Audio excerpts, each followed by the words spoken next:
Hello friends, this is Shifali and once again welcome back to gain it. So तमाम चीजें इस video में छोटे से वीडियो में डिस्कशन करने वाले हैं। कट ऑफ कितनी जाएगी, प्रोफेशनल आंसर की कब आएगी, आगे क्या करना है उन स्टूडेंट्स को जिनका सिलेक्शन होगा, कितने मल्टीपल एवेन्यूज आपके लिए ओपन होने वाले हैं, क्या क्या रास्ते हैं, कैसे वहां तक पहुंचेंगे, क्या क्या कर सकते हैं।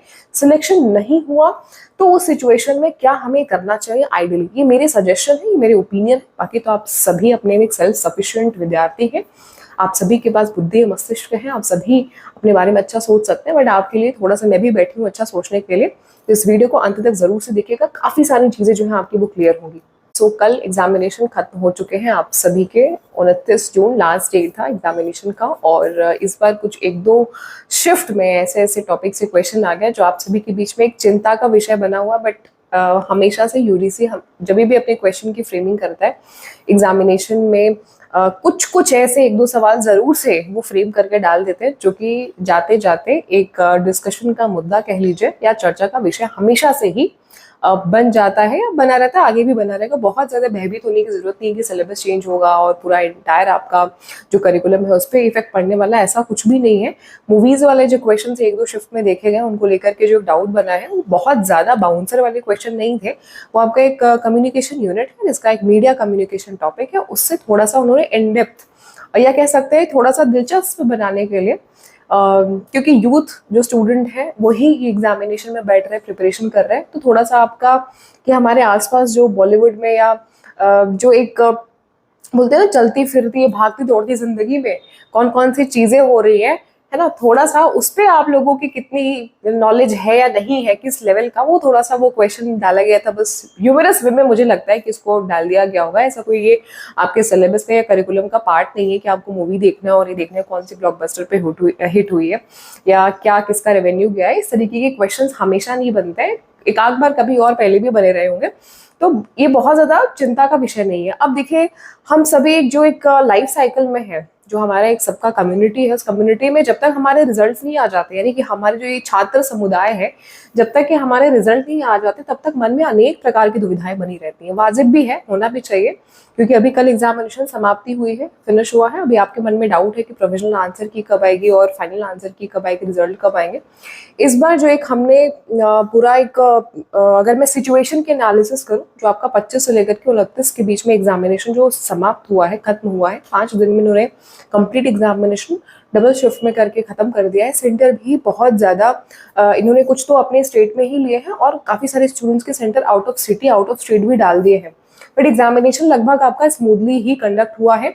और अगर हम बात करें आपके प्रोविजनल आंसर की तो 10 से 15 जुलाई के बीच में प्रोविजनल आंसर की के आने की अधिक संभावना है, और उसी के 10 दिन के बाद में यानी 25 जुलाई के आसपास आपके फाइनल रिजल्ट, यानी जुलाई समाप्ति तक, जुलाई के खात्मा होते होते लास्ट जुलाई तक आप सभी के हाथ में आप सभी के रिजल्ट्स होने की अधिक संभावना है। प्रोविजनल आंसर की आपकी 15 जुलाई के आसपास देखने को मिलेगी। मतलब July will be the last, जो जुलाई का आपका दिन रहेगा उसमें आप लोगों को क्लैरिटी हो जाएगी कि आपका सिलेक्शन हुआ है नहीं हुआ है, आगे के लिए आपको क्या प्लान करना है, ये महत्वपूर्ण है।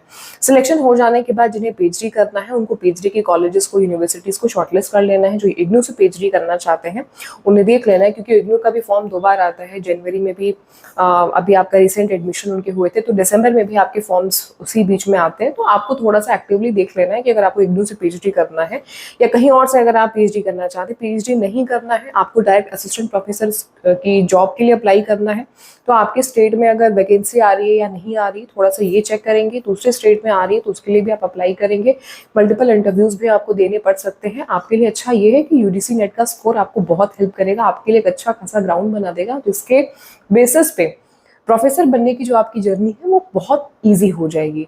दूसरी बात है, जिनको महारत्न कंपनीज में जाना है, भेल में, सेल में, कोल इंडिया लिमिटेड में या और अन्य महारत्न कंपनीज है गवर्नमेंट एडेड की, जिनको उनमें जाना है, जैसे कॉमर्स और मैनेजमेंट के लिए काफ़ी सारी नियुक्तियां आती हैं, उसमें इकोनॉमिक्स वगैरह विषयों के लिए भी ज़्यादातर इन विषयों में आती है। तो आप सभी वहाँ पे बैठेंगे नहीं शांति से कि ठीक है सिलेक्शन हो गया, नेट क्वालिफाई हो गया, तो आप बैठ गए नहीं। अब आपका जो सेकंड एजेंडा है वो ये कि जॉब सिक्योर करना, फाइनेंशियल जो स्टेबिलिटी है, जो आपका मुख्य और अहम जो आपका मुद्दा है उस पर काम करना है। तो इस पे आप लग जाएंगे और मैं भी आपको अपने माध्यम से अपडेट करती रहूंगी कि कौन कौन सी जगहों पर वैकेंसीज आ रही हैं, कहाँ कहाँ रिक्रूटमेंट स्टार्ट हो रहा है। तो मेक श्योर अगर आपने अभी तक ज्ञान अड्डा को सब्सक्राइब नहीं किया है तो सब्सक्राइब कर लीजिएगा। ज़्यादा कुछ नहीं, सिर्फ रेड बटन आपको क्लिक करना है, नोटिफिकेशन आपको ऑन करना है ताकि कोई भी इंपॉर्टेंट वीडियो मिस ना हो एक बार।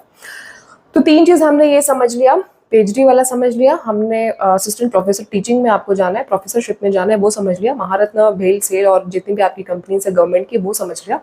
इसके अलावा अगर आप सभी को इंडिविजुअल लेवल पे कोचिंग स्टार्ट करनी है या नेट क्वालिफाई हो जाने के बाद किसी प्राइवेट कॉलेज में आपको जाना है, जब तक आपको जॉब नहीं मिल रही है किसी गवर्नमेंट कॉलेज में, तो घर पे खाली नहीं बैठना है, अपने आसपास जो भी अच्छी प्राइवेट यूनिवर्सिटी कॉलेज है उसमें अप्लाई करना है, अच्छी सैलरी मिल जाती है, कुछ स्टार्ट हो जाता है, घर पे आइडियल मत बैठना।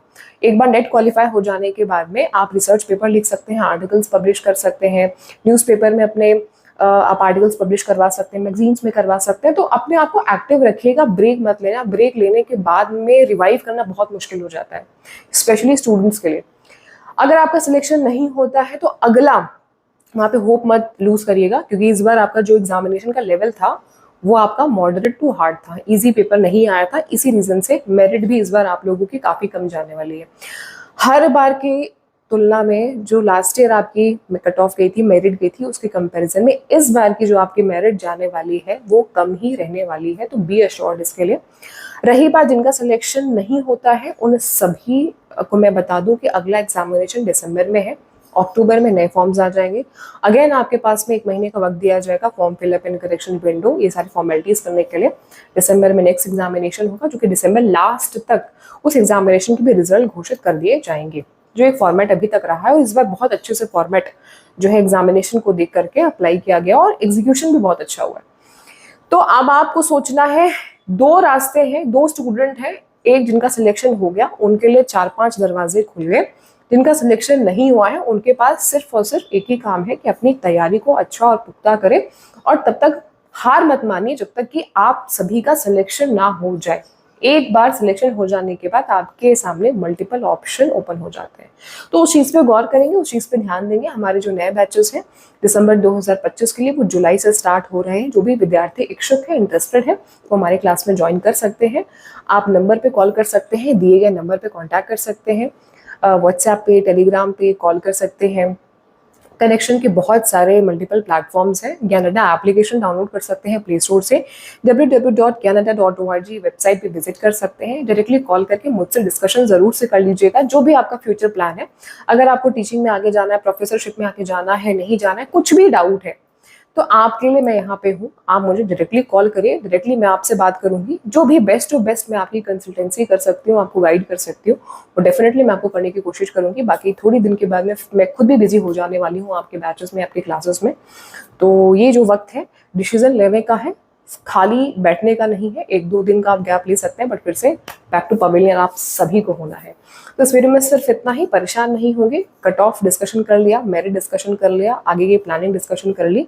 इस छोटे से वीडियो में काफ़ी सारी चीज़ें हमने समझ ली। वीडियो अगर अच्छा लगा तो जाते जाते लाइक करके जाइएगा। चैनल पे नए हैं तो सब्सक्राइब कर लीजिएगा। Wish you all the very best, get success and good luck.